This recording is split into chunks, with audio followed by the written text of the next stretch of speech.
इथे माझ्यासारखंच कोणी दिसेल असं वाटलं नव्हतं. तर झालं असं, सारसबागेत मी मैत्रिणीची वाट बघत असताना एक अंध मुलगा गाणी ऐकत आनंद व्यक्त करत होता. तेवढ्यात ती आली. मग आम्ही सिद्धिविनायकाचं दर्शन घेतलं, प्रसाद घेतला, कुंकू लावलं आणि आता सारसबागेत आलोच आहोत म्हणून सर्व पेशव्यांना भेट दिली. एवढ्या चांगल्या वास्तूसाठी माधवराव पेशवे यांचे विशेष आभार मानत थेट पोचलो तलावाकडे. तलावातील या कासवाला पाहून असं वाटलं जीवनाचा खरा आनंद हाच घेत आहे. आणि तेवढ्यात मला पक्षी दिसला, जो ओव्हरथिंक करत बसला होता, सेम माझ्यासारखाच. बाय द वे, ह्या तलावात असंख्य कमळ आहेत, पण त्या दिवशी अनफॉर्च्युनेटली फुलली नव्हती, अगदी माझ्या स्वप्नांप्रमाणे.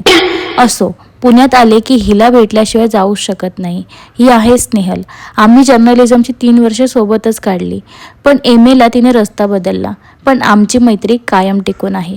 तुमची पण अशी एखादी मैत्रीण असेल ना? तिच्या घरचा बाप्पा बघत जी गप्पांना सुरुवात केली ते संध्याकाळ कधी झाली आम्हाला कळलंच नाही. तिला भेटल्यावर नेहमीच काहीतरी बोलायचं राहून गेलं असं वाटतं. पण वेळ संपल्यावर घरी तर जावं लागेल ना पुन्हा भेटायला.